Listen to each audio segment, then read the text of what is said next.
Good morning, everyone. It's Nick from Claret and Booze. I hope you're all well.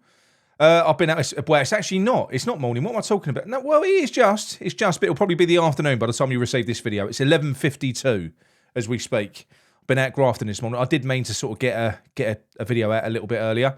But yeah. So what we're going to be talking about today? A quick reflection on the positives that we took from the Anderlecht game. Not a review. But then we're going to be looking ahead to the Fulham game and the lessons learned from the past few games, Wolves and Anderlecht, looking at the opposition and then sort of giving you my thoughts on what I think that David Moyes should be doing in this game to ensure that we get the 3 points that we and, well, David Moyes in particular does need. But as always, before we get started, if you're new to the channel, please drop a like on the video if you enjoy it, of course. And yeah, subscribe as well. Subscribe and hit that bell notification button. We've got a new show that we've added to our roster as well. Very American word. The Talk Hammer show, which is a phone-in show. So we're going to be putting those out more and more often as well. And that's just basically where you can phone in, talk sport style. So yeah, some shameless plagiarism there from Claret and Booze. But who cares? Who cares? But anyway, let's get on with the matter at hand, and that is West Ham against Fulham. Now, what did we learn from the Anderlecht game?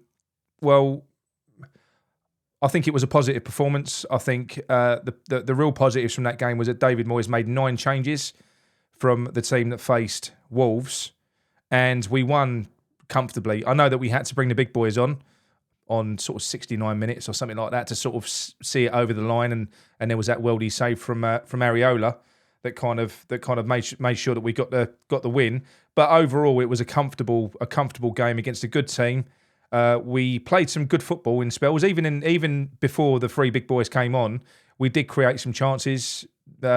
We played some lovely football, but there was no cutting edge. You know, Benny and Antonio had a bit of a mare, didn't they? They weren't at their best. But the rest of the team, defence, the wing backs, central midfield, I thought Downs, whilst better than Lanzini, the midfield was okay. It was fine. And thank God David Moyes did the right thing and brought Rice on for Lanzini as opposed to Downs, because I'd have been choked, I think, if Downs had come off in that game. He was superb. Really, really good. We gave him the man of the match. I got wonky glasses. Yeah, so I think there's a lot of positives. When the 3 big boys did come on, it was sexy, wasn't it? You know, you could see straight away. It looks like they are starting to build up a bit of a partnership. Those players as well.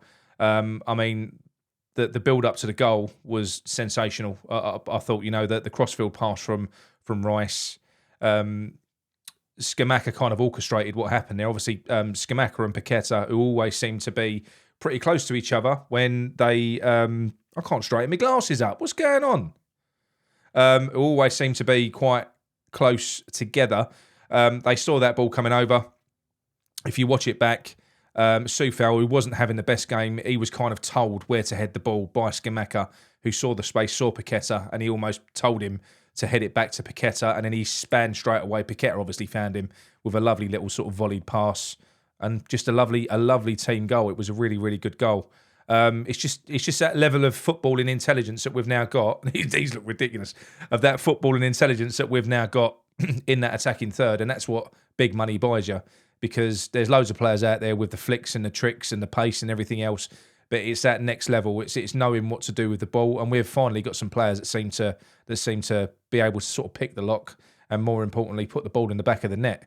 So yeah, really exciting. They do look like they're bedding in. Paqueta in particular just looked like he was oozing confidence, didn't he? I mean, I think we all will have watched that control that you can see on the screen there, that sort of mid-air Paqueta Panenka control. Is that what it's called? It's not a Panenka, is it? What do they call it? Is it a Rabona when they do that? It's like a Rabona control. Was just different class, you know.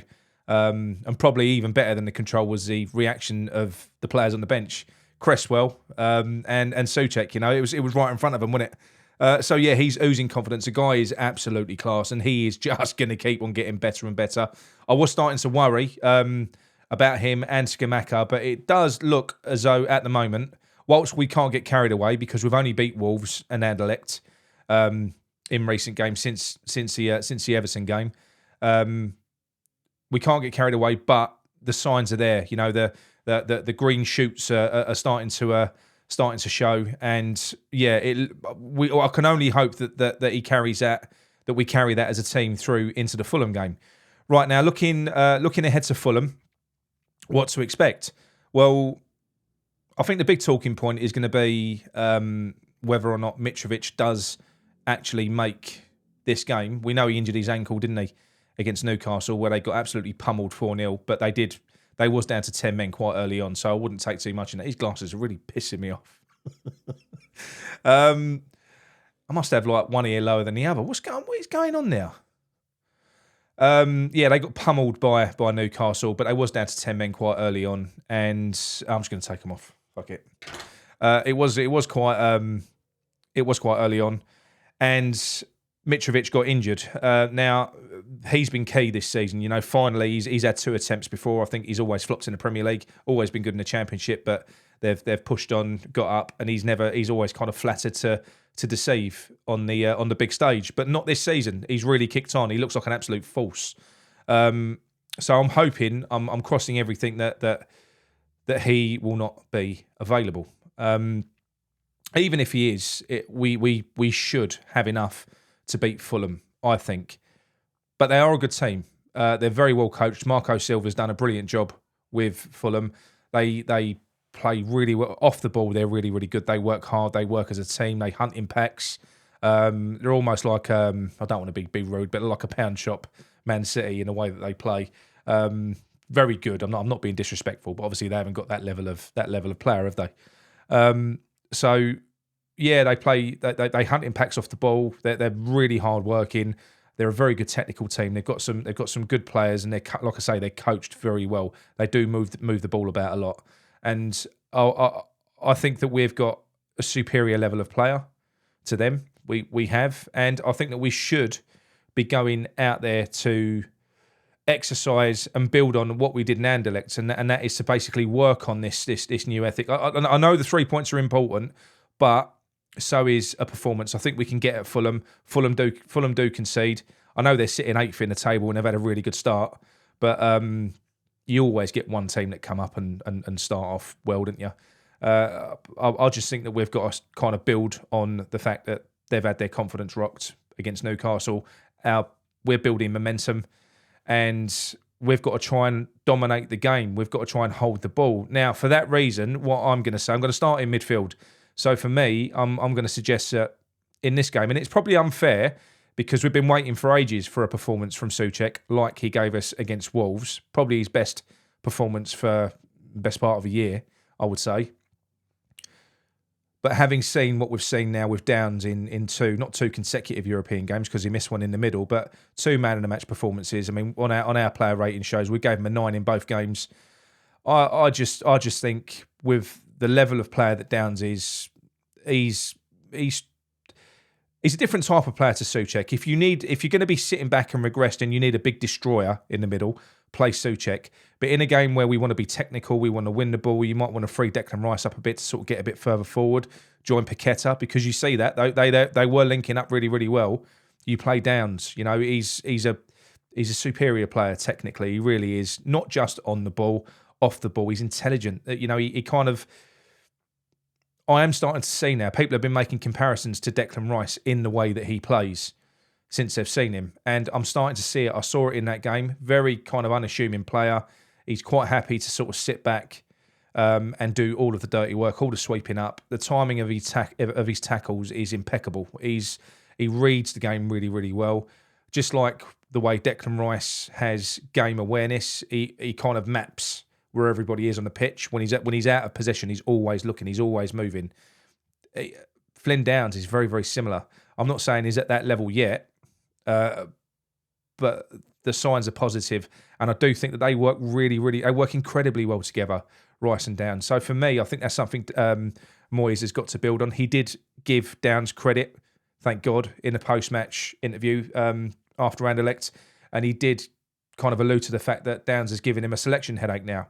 Bloody right as well. So I'd like to see Flynn Downs come in next to Rice in the middle. I want to see Paqueta further forward. I know he can play as a number 8 and a number 10, but we saw that guy's all about creativity. And I want to get him close to Scamacca. He's got to be close to Scamacca. Those two are developing quite the understanding. You've got to get them in the team. Bowen is on fire, and we know the rest, but he is actually on fire at the moment. He's the last 2 games, he seems to really, really have clicked into gear. He looks like he's fit. He must be one of those players that David Moyes was referring to that came back unfit after the break. So Bowen looks like he's back to his best.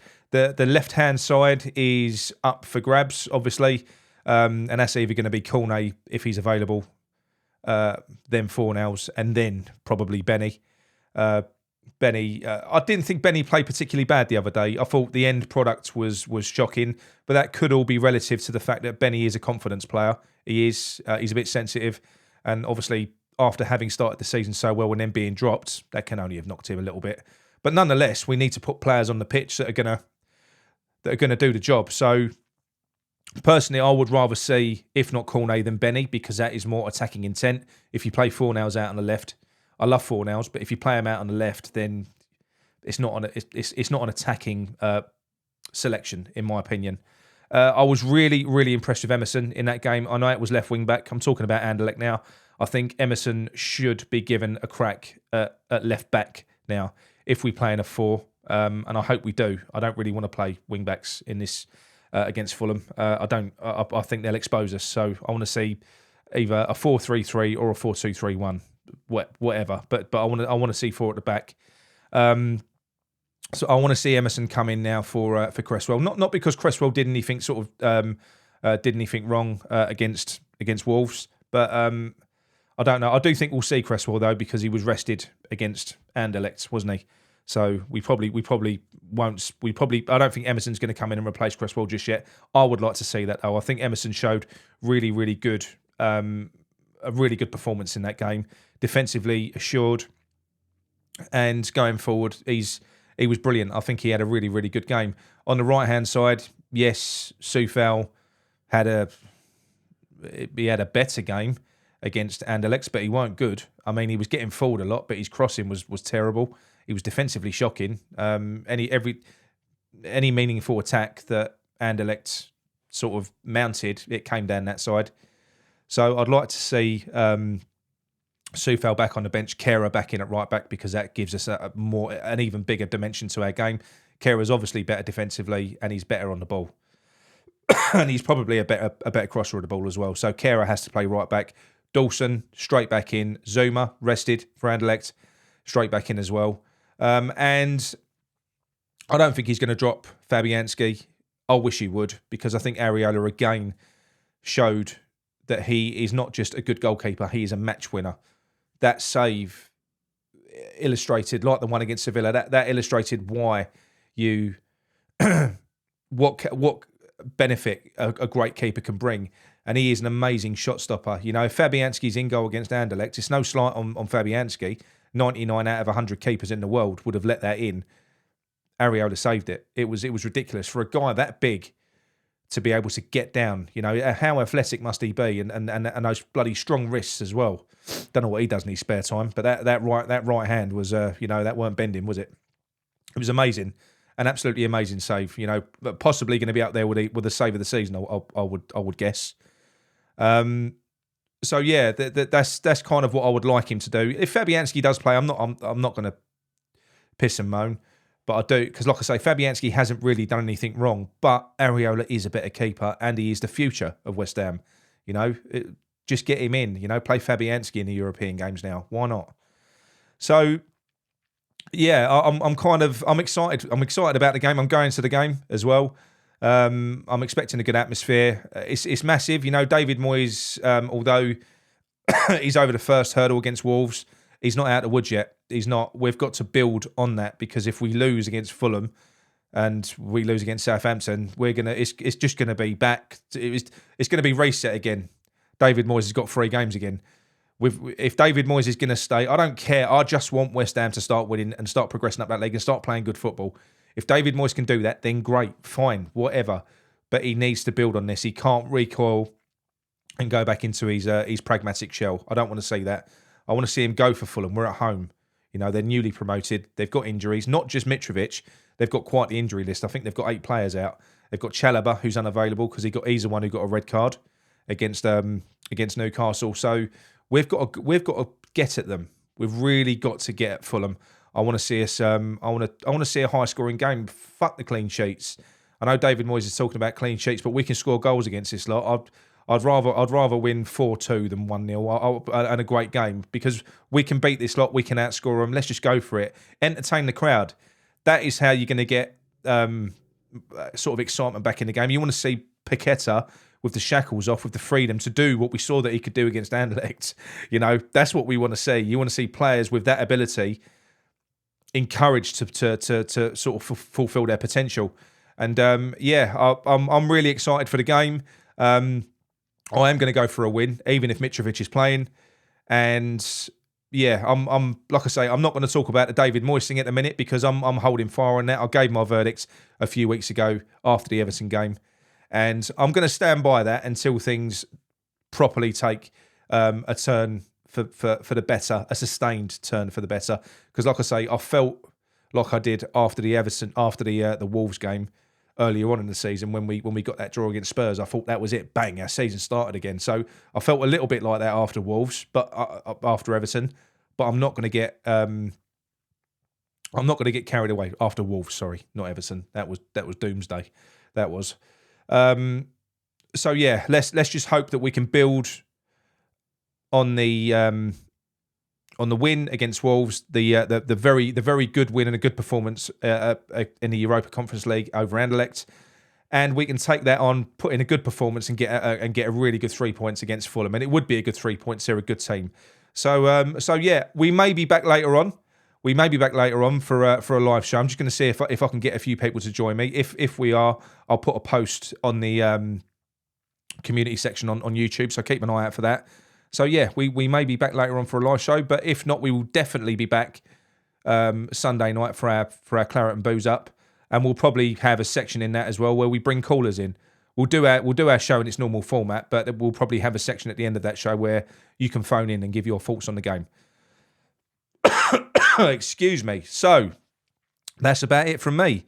If you enjoyed the video, please give it a like, because it helps a lot. And like I say, if you're new to the channel, please subscribe. We've got big plans for the channel. There's lots of new content coming out. As you can see, we are expanding what we're doing. So yeah, jump on board. It's all good stuff to come.